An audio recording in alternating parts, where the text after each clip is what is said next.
the next team that you play, that's the biggest threat for us. Always lovely to sit down and talk to you, but even better when it's a World Cup, Raheem. And, let's talk about the team performance and the win shortly. But first of all, I want to talk about your first World Cup goal. That must have meant so much to you, and fantastic ball in from Harry in the first place. But describe that emotion of scoring.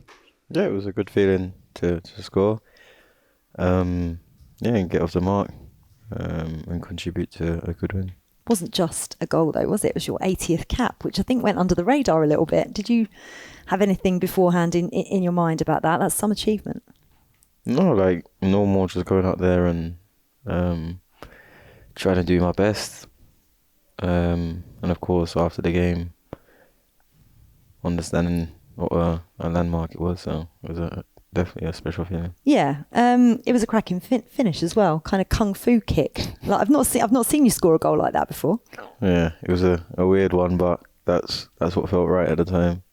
Harry was pretty decent though on that ball in from him. It shows his all-round performance is always fantastic, and we know he can provide assists as well as score goals himself. Is that something that you'd practiced?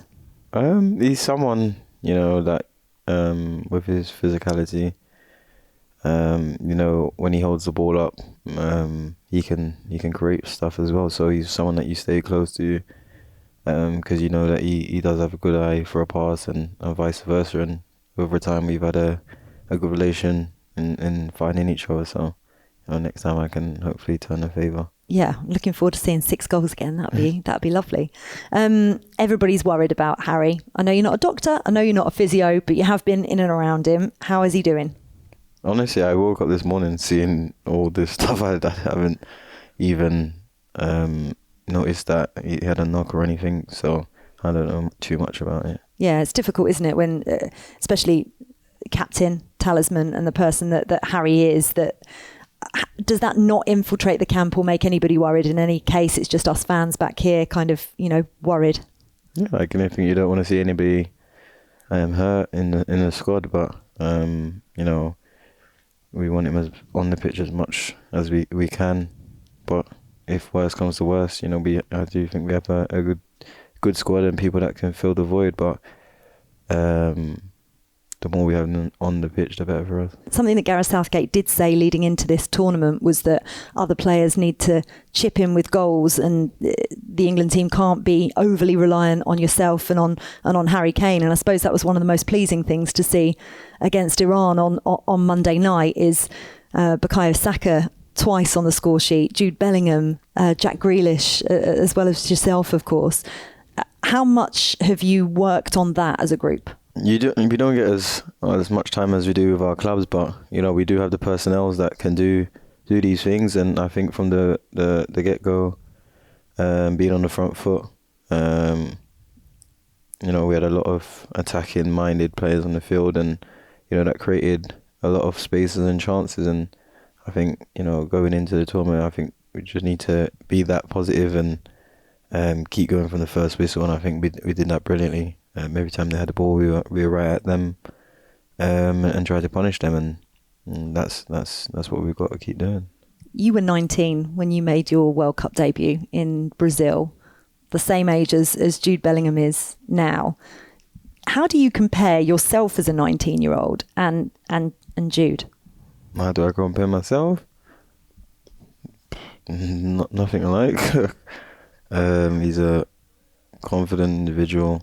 Someone that slots perfectly well into this team, and like anything, when I was 19 and going to my first World Cup, it wasn't the same sort of personnel around you. It was kind of a transitional period, but yeah, he's a fantastic player. He's one that we just got to keep letting him do his thing, man, and enjoy his football and not put too much pressure on him.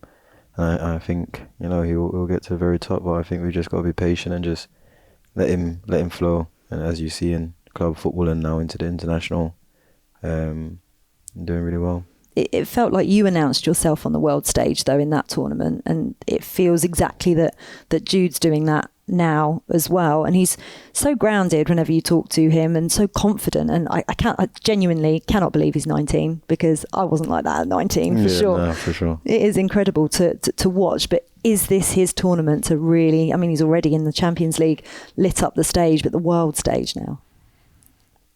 I'm big on just letting someone be, just let him be. He's got all the ability in the world, but you don't need the added pressure. I think, you leave the pressure onto the guys that's been in situations like this before, and he's someone that I would, love to just kind of go under the radar and just keep playing his football, and I think he'll flourish off that.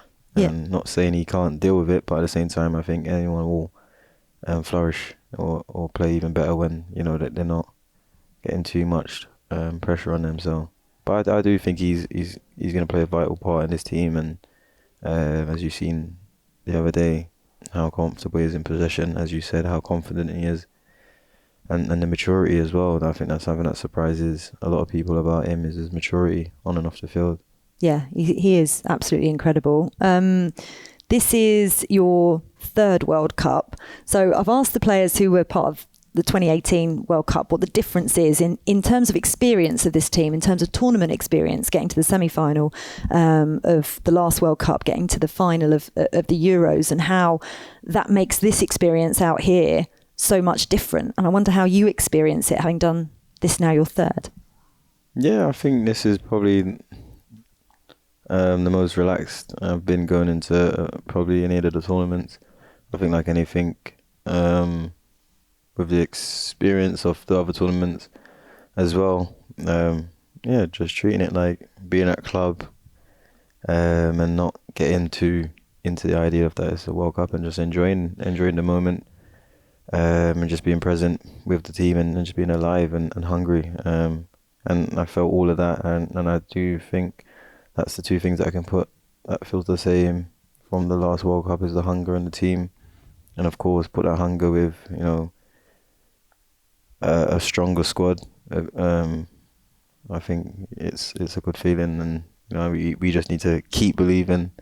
It's early days. We just need to keep believing and keep playing good football. You can really see that on the pitch when you're watching up close, all of you together. And the one person I left out of the scorers, which I can't believe I did, was Marcus Rashford, who obviously was in a very different position the last time he put on an England shirt. For him to come back to score within a minute of getting on the pitch was quite incredible. You've played with him at international level for a long time now. You must have been delighted for him. Yeah, he's someone that I get on really well with. Again, another player that's got all the ability in the world, and the last time he was in the England shirt, it wasn't probably his best memory, but it's a credit to him, as you've seen with both the lads that scored as well. These moments in our careers, at the time it's the hardest thing, but with time, with the determination that these guys have, it always stems to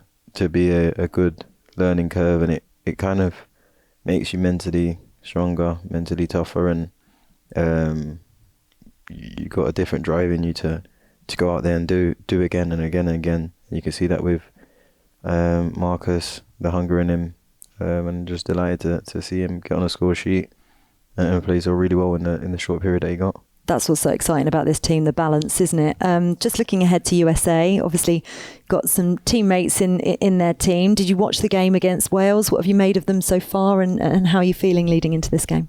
Yeah, I watched their game. Very solid team, physical team. They're going to be a team that we know is going to be full of energy, and they're going to try and be right in our faces, and it's definitely going to be a tough game.